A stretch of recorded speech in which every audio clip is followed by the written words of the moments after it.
And yes, this is read it or skip it. Have you ever felt like you were meant for something really big, but the world just kept trying to shove you into a smaller box? And what if that box was like filled with beakers and societal expectations and just these really unscientific ideas about what a woman should be doing? Today we're doing a deep dive into the world of Elizabeth Zott.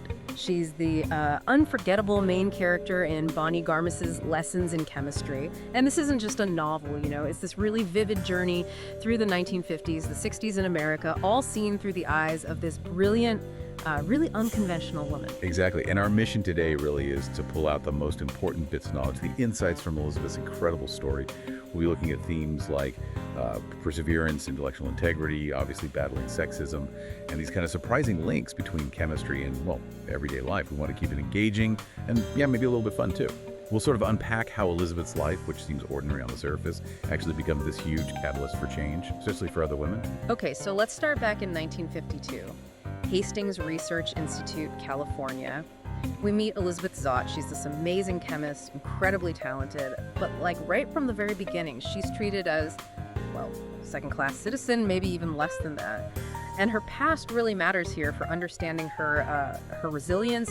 She had to leave her PhD program at UCLA after this just horrific incident with her supervisor, Dr. Myers. She actually defended herself from an assault. And that moment, it doesn't just define her, it kind of sharpens her resolve. It sets the stage for everything she faces later. Right. And what Garmus does so well right away is establish this huge uphill battle Elizabeth faces. It's not just in her research, which is pretty cutting-edge stuff. It's just about being seen, being acknowledged as a scientist at all. It really highlights the systemic sexism, but it also shows how that kind of discrimination just chips away at intellectual contribution. Her work constantly gets stolen or ignored. It's not just unfair. It shows how these biases literally erase women's legacies. They have to fight just to be seen, let alone get ahead. Yeah, fighting for basic recognition. And it's in this sort of isolating environment that this really key relationship starts. Almost like by accident. Yeah. So picture this. Into this pretty grim professional scene walks the famous chemist Calvin Evans. Their first meeting, it's almost slapstick. Elizabeth, who's always super direct, bursts into his lab. But not for some big scientific chat. She just needs beakers. Beakers, yeah. And he, of course, immediately assumes she's a secretary. Classics. What does that kind of start tell us about them, especially at Hastings? That's a great question because their bond is so different from everything else there. It really develops in what the book calls this unfriendly, toxic work environment. Hastings is awful, basically. So their connection becomes this sort of shared refuge. And their respect for each other, it comes from their shared smarts, their curiosity, not just appearances or anything superficial, which is pretty radical for the 50s. Even the way she cooks for them, it's precise, scientific. It shows how she approaches of everything. And then this really bold move for the time, she turns down Calvin's marriage proposal, says she doesn't want to lose her career by taking his name. That's a huge statement about identity versus what society expected. It just really underlines her spirit, her commitment to her own way. Plus, they row together, they adopt this stray dog, 630. She's already living unconventionally. It really feels like things are finally looking up for them, This little bubble of happiness in a tough world. But then, tragedy. Just out of the blue, Calvin dies in this terrible accident. Elizabeth is just shattered.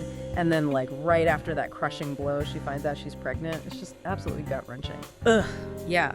And if you think about the bigger picture, that moment just perfectly captures all the challenges women face then, all piled up at once. It's not just grief, which is immense. It's suddenly being a single mother and then almost immediately getting fired from Hastings, a place that barely valued her anyway. She could even go back. These aren't just personal setbacks. They show how easily the system could just strip women of everything, their job, their money, their identity, and force them into that, domestic box.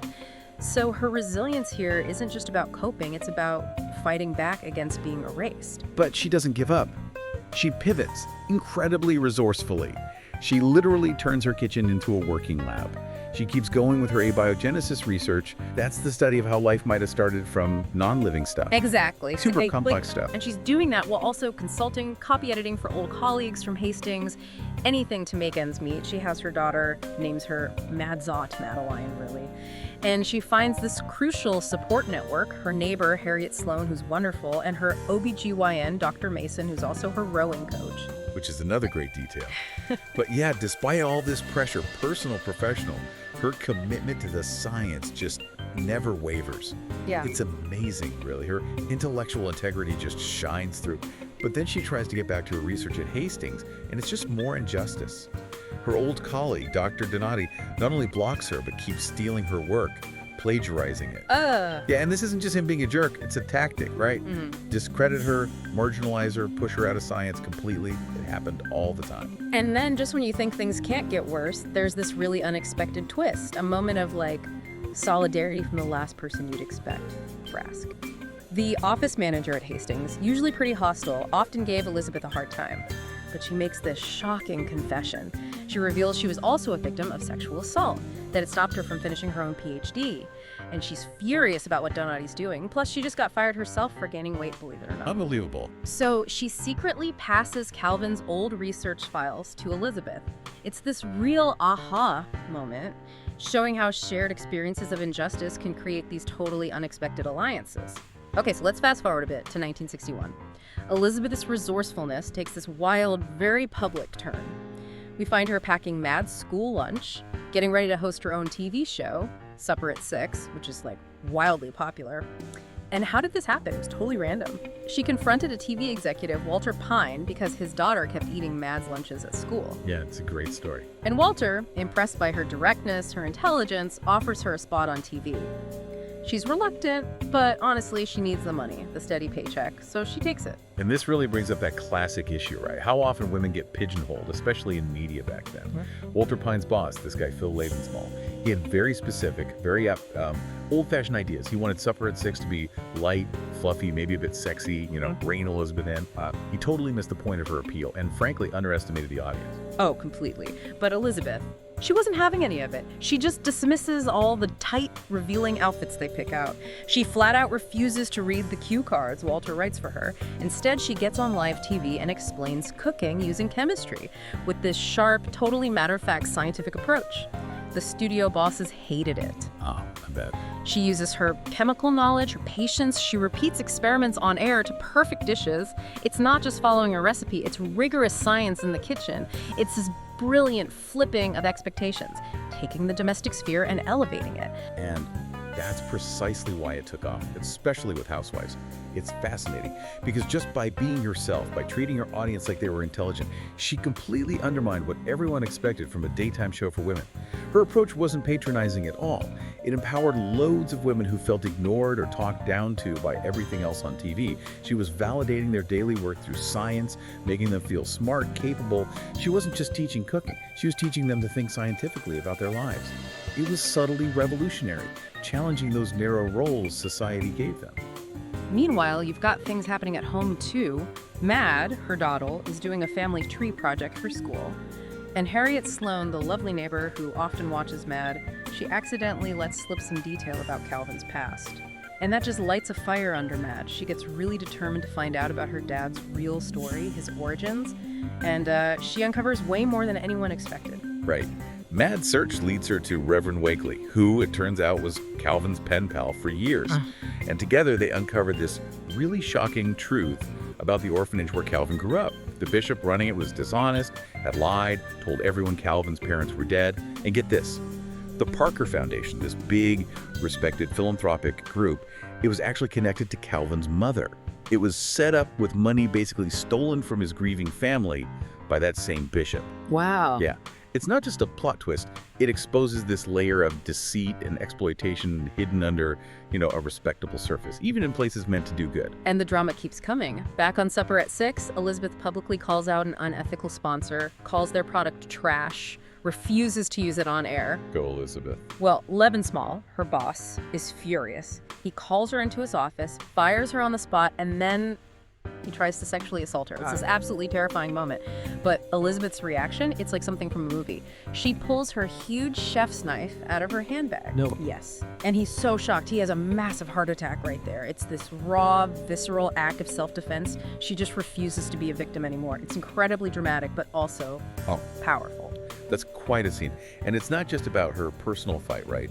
It really exposes the corruption, the power dynamics designed to keep women down. So while Lebensmall is out recovering, Walter Pine gets promoted to replace him. Oh. And then Elizabeth finds out Lebensmal had been deliberately hiding sponsorship offers, big advertising deals meant for her show. Unbelievable. It shows how people in power actively sabotage successful women to keep control. It highlights those hidden fights women face, even when they seem to be succeeding publicly. So after all that chaos, Elizabeth gets an offer for an interview with Life magazine. She's not keen at first, but Harry and Walter talk her into it. She tells the reporter, Franklin Roth, everything the assault at UCLA, her feelings about Calvin, her work. And he writes this really truthful piece, focusing on her science, but then disaster. Roth's editor completely guts the article, changes it totally, makes it all about her looks, her charm, barely mentions her actual achievements. That's devastating. Yeah, she feels utterly betrayed, sinks into depression. It's another case of her intellect being just erased in favor of superficiality. And it says so much about how media, even when it seems to be giving women a voice, often just reduces them to stereotypes, right? Erases their real work. But Roth, the reporter, he's appalled. He quits Life magazine in protest, tries to get the real story published elsewhere, leaves a copy of his original article at Elizabeth's house. Mad finds it, gives it to Frask, remember Frask, who's now working as a typist for Reverend Wakely. And Frask reads it and is absolutely furious about what Life did. So she publicly denounces the fake article. And because of that, Roth's original truthful piece gets picked up and published by Vogue magazine. Vogue! That's amazing. Yeah. So Elizabeth finally gets that public vindication, and it's such a great moment of women supporting women, making sure the truth about her brilliance finally comes out. It really is. But even with that vindication, she's still hurt by how her life's work was diminished. So Elizabeth decides to leave supper at 6. She wants to go back full-time to her real passion, that abiogenesis research. It just shows her unwavering commitment to what truly matters to her. And Frask steps up again, showing that continued solidarity. She actually invites Elizabeth back to Hastings. She reveals the Parker Foundation, now fully aware of the bishop's lies and all the injustices, including Donati's plagiarism and financial crimes. They want to hire Elizabeth. Finally. Right. They know everything Donati did. Yeah. So the stage is set for this really satisfying turnaround. Justice might actually happen. And it does. Yeah. Hastings promotes Frask, which is great, fires Donati, and offers Elizabeth the job as head of the chemistry department. Yes. It's such a fantastic, well-earned moment of justice. A real testament to her sticking it out and to women like Frask standing up for what's right. And then comes the final, really powerful revelation. Avery Parker, the woman who founded the Parker Foundation, she approaches Elizabeth and she reveals she's Calvin's biological mother. Wow, okay. Yeah. Her backstory is just heartbreaking. She was forced to give them up because she was unmarried. Huge family pressure back then. She only found out later that the bishop had lied about Calvin dying as a child. She tried to find him, but sadly never got to meet him before his accident. But now she wants to know her granddaughter, Mad. It brings Elizabeth's found family full circle in this really poignant way. And the book ends so beautifully. Elizabeth just warmly welcomes Avery Parker into their lives, invites her over for a separate 6th course. And we see Elizabeth back where she belongs, fully immersed in her chemistry research in her lab at Hastings. It ties everything together, her passion, her hard-won respect, and this healed, expanded, unconventional family she's built. It's a really hopeful ending, celebrating not just her win, but the strength of their community. So after all that, what does it all mean? I think Elizabeth Zott's journey is just this incredible testament to scientific integrity, to the resilience of the human spirit, and maybe most importantly, the transformative power of women supporting other women. From that lonely lab to being a national TV star, she just refused to be anyone but herself, proving that, well, real genius finds a way. Definitely. What really stands out to you listening to this, how do you think her whole scientific take on cooking resonated so strongly? And maybe more pointedly, where do we still see those same battles being fought today? For recognition, for respect, especially for women in STEM, or really any field where their brains are still kind of sidelined or just glossed over? Yeah, that's the question, isn't it? Elizabeth Zott taught us that the most profound chemistry, it doesn't just happen in fancy labs. It happens in the kitchen. It happens in our families. It happens in that quiet determination to just live authentically.